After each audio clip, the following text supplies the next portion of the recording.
Hello and welcome to Lab 1. My name is Yu Gu and I will be walking you through the important steps of this lab. Let's go over the components you will need for the Lab 1 pre-lab.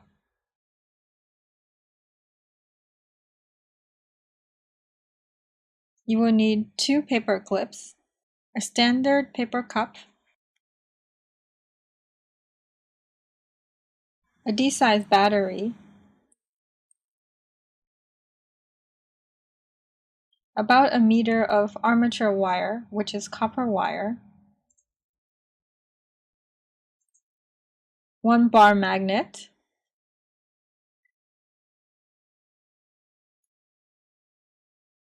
piece of sandpaper, a pair of wire cutters,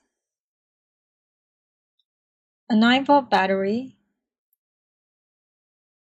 and of course a battery strap. Now you are all set.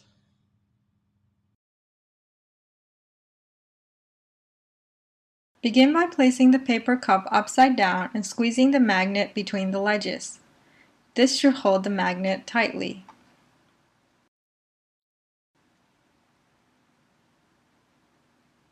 Now, bend the paper clips as shown. These will provide both support for the rotor as well as electrical contacts for the battery.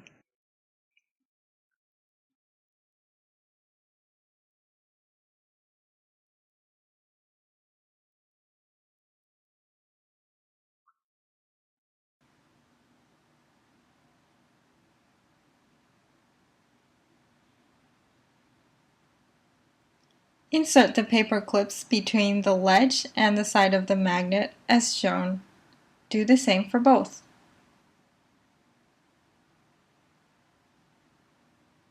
You are done with the first part of the assembly.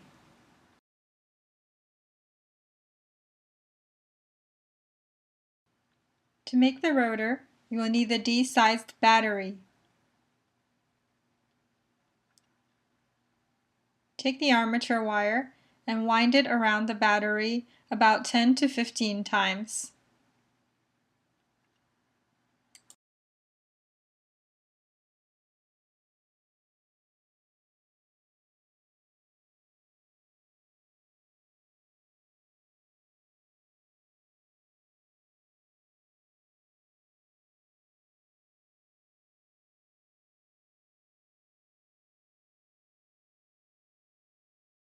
Secure the armature loops with the remaining wire.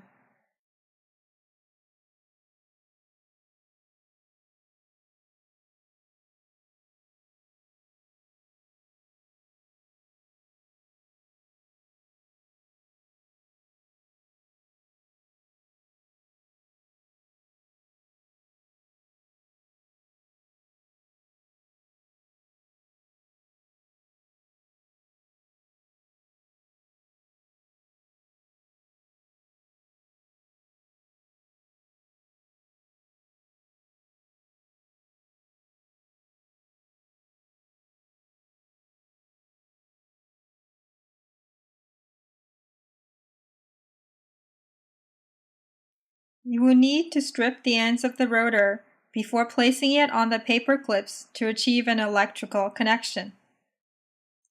The easiest way to do this is to place the wire on a table and sand away the dark red insulation. On one side, the wire should be stripped entirely.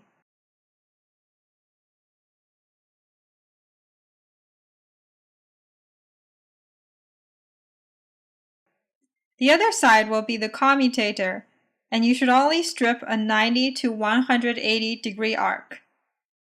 Think about how current flows through the wire and the forces acting on the rotor. This will tell you which part of the wire should be stripped.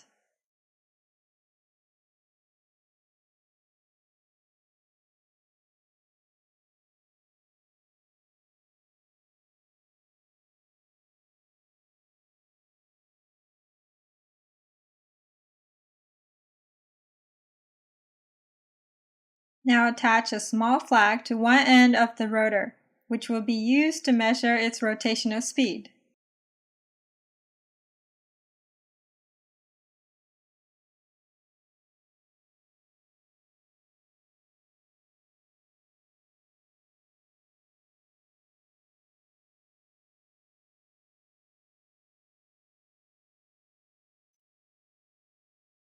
Finally, attach the battery using the battery straps to the ends of the two paper clips.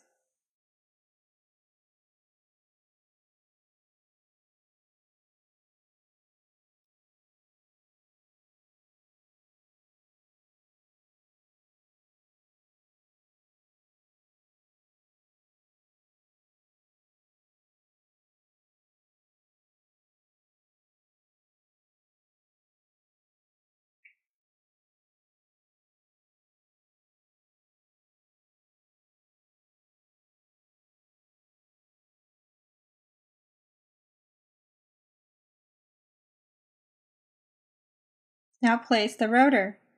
If everything's done correctly, your motor should spin.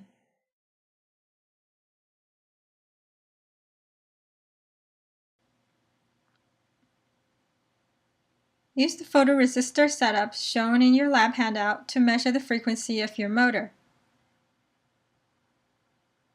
Position the flag such that it's right between the photoresistor and your laser pointer.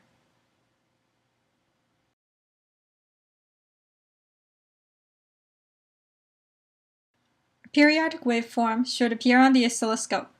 Use the Run Stop button to capture this waveform and measure the frequency.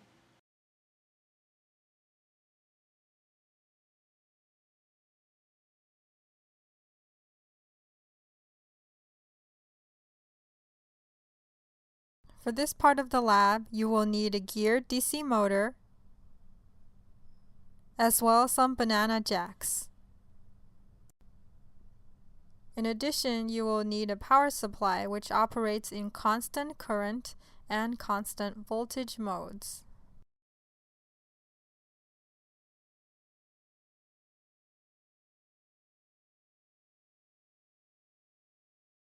Connect the geared motor to a constant voltage input.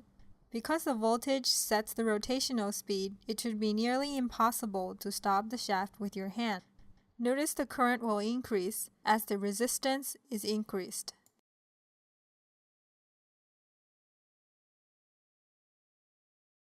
Now put the power supply in constant current mode. When the motor constant is unchanging, current will set the torque of the motor. It should be easy for you to apply an equal torque in the opposite direction.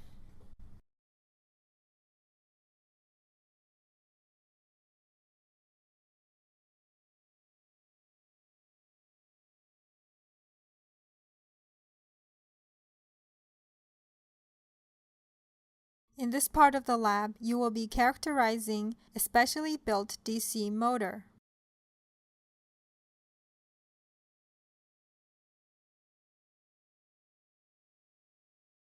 Let's start with a wound field motor. You will need a constant 5-volt power supply and a variable power supply. Start by connecting the two solenoids in series.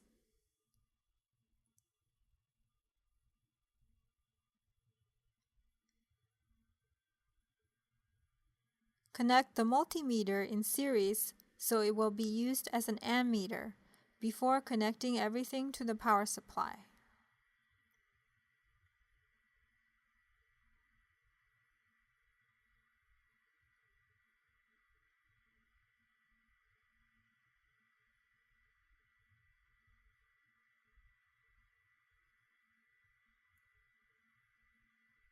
Use the 5-volt power supply to power the rotor.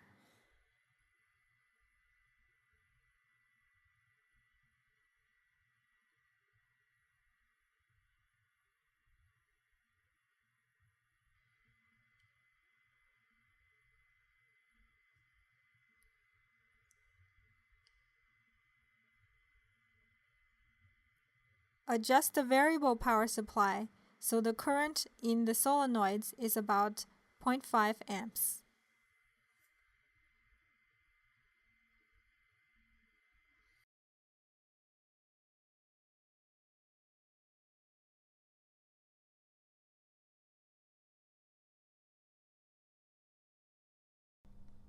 Now you will take a series of steps to find the optimal motor constant K for the wound field motor. The first step is finding the motor constant of the permanent magnet motor, or KPM. After you have verified the wound-field motor is working, turn off the current in the solenoids. In this case, the power supply displays the current reading, so we no longer need the multimeter.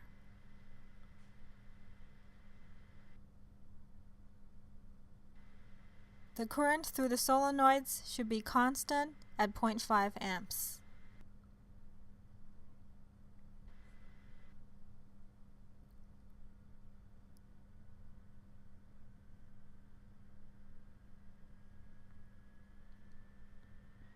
Connect the rotor now to a variable voltage output.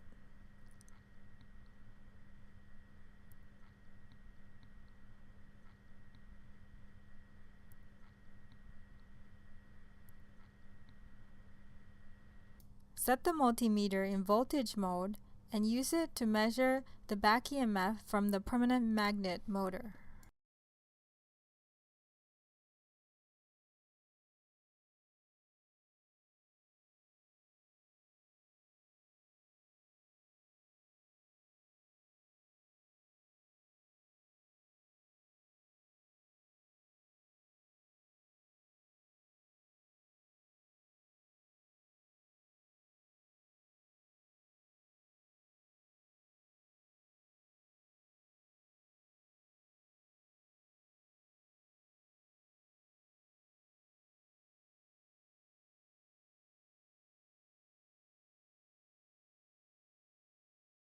If we can turn the motor shaft at a known rotational speed and measure the back EMF, KPM is found by taking the ratio. You will collect this data for 4 different rotor voltages. Use the same photoresistor setup described in Lab 1 to measure the rotational frequency. It is convenient to use the 5-volt constant voltage output to bias the circuit.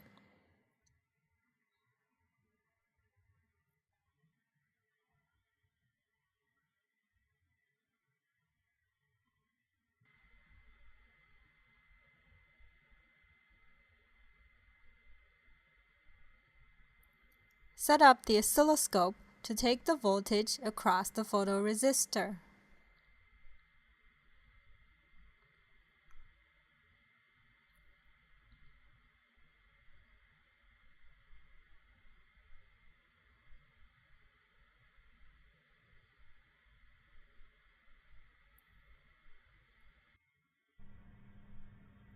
Generate the signal using a laser pointer and measure both the frequency and back EMF for wound field rotor voltages 4, 5, 6, and 7.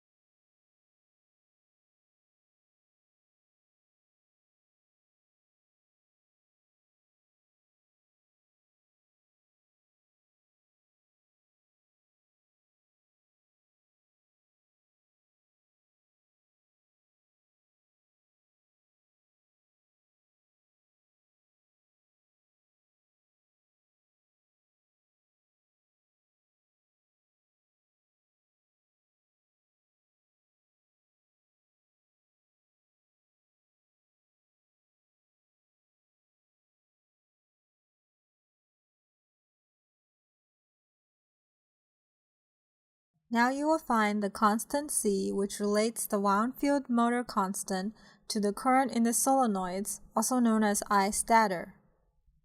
The 5-volt constant voltage supply should now be connected to the PM motor.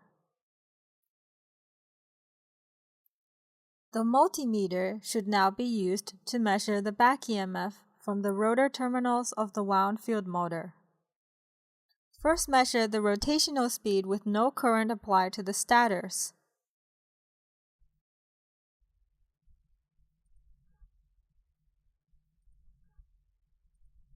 Then turn on the current to the solenoids and measure the back EMF and rotational speed for currents ranging from 0.3 to 0.9 amps. The particular range of current may be different according to your motor. Note that to observe the periodic waveform on the oscilloscope, you may need to adjust the timescale.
When you're done, calculate the motor constant of the wound field motor from the back EMF and plot K wound field as a function of I stator. Determine C from the slope of the line.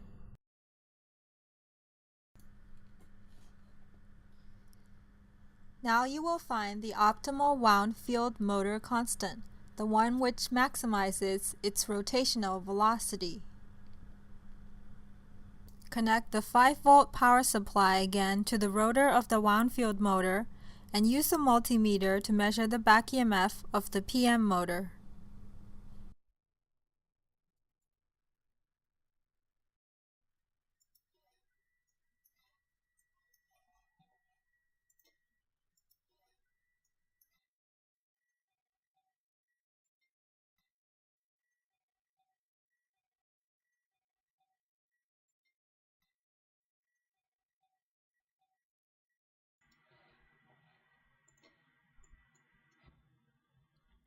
Now you will change the wound field motor constant by changing I stator. You can observe the result either by measuring the back EMF and finding the corresponding rotational speed, or measuring the rotational speed directly. From I stator, you can calculate the value of the motor constant using the data acquired previously.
When you're finished with collecting data, plot rotational speed versus the motor constant. You should see an optimal point.